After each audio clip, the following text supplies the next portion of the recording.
बिस्मिल्लाहिर्रहमानिर्रहीम। अस्सलाम वालेकुम। कैसे हैं व्यूअर्स? उम्मीद करती हूँ आप लोग खैरियत से होंगे। चलें जी, रेसिपी की तरफ चलते हैं। तो यहाँ पर कढ़ाई में मैंने आधा कप घी डाल दिया था और उसको अच्छी तरह से गर्म होने दिया है। जैसे ही गर्म हुआ है तो इसमें मैंने 1 टेबल स्पून भर के ज़ीरा डाल दिया है। ज़ीरा हमने पहले डालना है ताकि अच्छी तरह से इसका फ्लेवर जो है घी में आए और इसका अच्छी तरह ये भुन जाए। जैसे ही ज़ीरा भुन गया तो इसमें मैंने एक बड़े साइज़ की प्याज ली थी और इसको बारीक लच्छों की तरह कट करके तो वो हमने इसमें डाल दिया है। तो यहाँ पर आपने जितना डार्क कलर रखना चाहते हैं ना, आपने उस हिसाब से इसका प्याज को कलर देना है।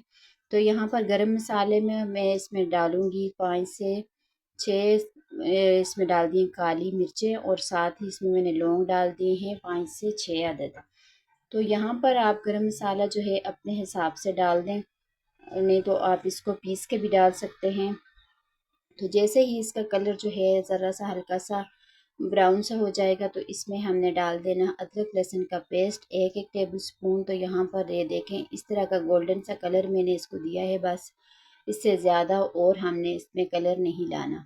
तो यहाँ पर एक बड़े साइज़ का टमाटर था और 3 हरी मिर्चें हैं, ये मैंने बारीक काट के इसमें डाल दी और साथ में थोड़ा सा पानी डालेंगे। अगर लगे आपको कि मसाला जो है वो जल रहा है तो थोड़ा सा पानी भी ऐड कर दें।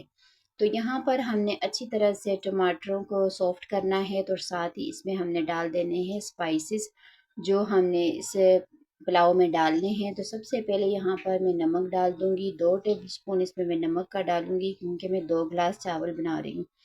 तो यहाँ पर हाफ़ टेबल स्पून इसमें मैंने लाल मिर्च का पाउडर डाला है और 2 टेबल स्पून यहाँ पर मैंने कुटा हुआ धनिया डाला है और 1 टीस्पून यहाँ पर इसमें मैंने हल्दी पाउडर डाला है। तो यहाँ पर ये मसाले मैंने डाल दिए हैं। तो टमाटरों को अच्छी तरह से हम सॉफ्ट होने देते हैं ढक्कन लगाकर। ये देखें अच्छी तरह से सॉफ्ट हो गए हैं टमाटर। तो अब यहाँ पर एक मसाला और रह गया है जो वो मैं इस पॉइंट पर डालूँगी। तो यहाँ पर मैं इसमें डालूँगी ज़ीरा पाउडर, भुना हुआ ज़ीरा पाउडर है तो 1 टेबल स्पून ये डाल देंगे, इससे बहुत ज़बरदस्त सा टेस्ट और फ्लेवर आएगा। अब हमने मसाले की अच्छी तरह से भुनाई करनी है। जैसे ही मसाला अच्छी तरह से भुन जाएगा ना तो सारा के सारा दारोमदार आपके मसाले की भुनाई पे होता है। अगर आप मसाले की भुनाई अच्छी तरीके से करेंगे ना तो आप जो चीज़ भी हांडी बना रहे हैं कि चावल बना रहे हैं तो आपके बहुत ज़बरदस्त और टेस्टी बनेंगे। तो यहाँ पर ये देखें मैंने फ्लेम जो है बिल्कुल मीडियम कर लिए, बिल्कुल लो कर लिए। अब इसमें मैं डालूँगी 4 टेबल स्पून भर के दही के। तो यहाँ पर आपने फ्लेम का ध्यान रखना है, हाई फ्लेम नहीं करनी, बिल्कुल मीडियम से भी लो करनी है ताकि दही जो है वो फट ना सके। अगर फ्लेम हाई होगी तो दही हमारे जो डाल रहे हैं ना वो फट जाएगा और इसका दाना दाना अलहदा हो जाएगा और हमारी सारी रेसिपी जो है वो ख़राब हो जाएगी। तो यहाँ पर हल्की आंच पर इस मसाले की अब हमें अच्छी तरह से भुनाई करनी है। अब दही लग रहा है कि अच्छी तरह मिक्स हो गया है तो फिर आप फ्लेम को ज़रा सी मीडियम कर लें। तो अच्छी तरह से इसकी मसाले को अच्छी तरह से हमने भुनाई करनी है। तो ये देखें अच्छी तरह से हमारा जो मसाला है वो भुन रहा है। तो साथ साथ आप चम्मच से इस तरीके से मिक्स करते जाएं। तो यहाँ पर लोग चेक कर सकते हैं घी जो है बिल्कुल अलहदा हो गया है, मसाला जो है हमारा ज़बरदस्त सा रेडी हो गया है। तो अब यहाँ पर मैंने आलू ले लिए हैं, आलूओं को अच्छी तरह से मैंने कट कर लिया था, छील लिया था। तो आप जितने चाहें आप ले सकते हैं। तो मैंने यहाँ पर तकरीबन 4 आलू थे वो लिए हैं, छोटे साइज़ के थे। तो इस तरह से मैंने इनको मोटा मोटा कट कर लिया था। तो यहाँ पर जितने मोटे आलू होंगे ना उतने ही ये पुलाव में अच्छे लगेंगे। तो यहाँ पर हमने 2 से 3 मिनट तक यहाँ पर इनको आलूओं को भुनाई करनी है ताकि अच्छी तरह से गोल्डन सा कलर हमारे आलूओं पे आ जाए। तो यहाँ पर ये देखें मैंने 2 से 3 मिनट इनको अच्छी तरह से कुक किया है। तो ये अब इसमें पानी डाल देंगे। तो अब पानी यहाँ पर मैंने 1 लीटर इस्तेमाल किया है। तो अब इसी पानी में अच्छी तरीके से जो आलू हैं वो गल जाएंगे, कवर लगा देंगे। तो यहाँ पर मैंने चावल भी भिगो के रख दिए थे, तकरीबन आपने 10 से 15 मिनट पहले भिगो के रख देने हैं। तो यहाँ पर ये देखें आलू जो हैं वो अब गल ही चुके हैं, बस थोड़े सी इसमें कसर है, वो जब हम दम पे लगाएंगे ना तो आलू अच्छे तरीके से गल जाएंगे।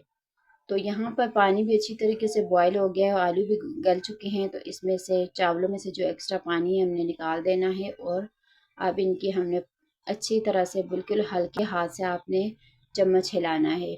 चम्मच आपने ज़ोर से नहीं चलाना, क्योंकि हमने ये भिगो के चावल रखे हुए थे, बहुत सॉफ्ट हो गए। तो यहाँ पर ये देखें, जब पानी खुश्क हो जाए तो आपने दम पे लगा देना है। तो यहाँ पर आप देख सकते हैं दम के बाद आप माशाल्लाह से कितने ज़बरदस्त से निखरे निखरे चावल हमारे रेडी हो गए हैं। तो ज़रूर ट्राई कीजिएगा, मुझे फीडबैक ज़रूर दिया करें कि आपको मेरी रेसिपी कैसी लगती हैं। तो मैं बहुत ज़्यादा मायूस हो जाती हूँ, आप लोग मुझे कमेंट नहीं करते, ना मेरी वीडियो को लाइक करते हैं, तो बहुत ज़्यादा डिसहार्ड हो जाती हूँ। तो प्लीज़ मुझे सपोर्ट किया करें अपनी बहन समझकर। तो वीडियो का फीडबैक ज़रूर दिया करें कि आपको मेरी रेसिपीज़ कैसी लगती हैं। अगर अच्छी लगे ज़रा सी भी तो वीडियो को लाइक, शेयर और चैनल को ज़रूर सब्सक्राइब किया करें। आपकी तरफ से एक गिफ्ट होता है और हमारी हौसला अफजाई होती है। तो ज़रूर ट्राई कीजिएगा, अपनी दुआओं में याद रखिएगा। ये देखें ज़बरदस्त सी हमारी बिरयानी जो है वो तैयार है। फीडबैक ज़रूर दिया करें। अगर आप जो लोग मुझे टिकटॉक से देख रहे हैं तो प्लीज़ टिकटॉक से भी आप लोग यूट्यूब पे आकर मेरे चैनल पे विज़िट करें। बहुत ज़बरदस्त ज़बरदस्त सी रोज़ की बुनियाद पर मैं वीडियो डालती हूँ।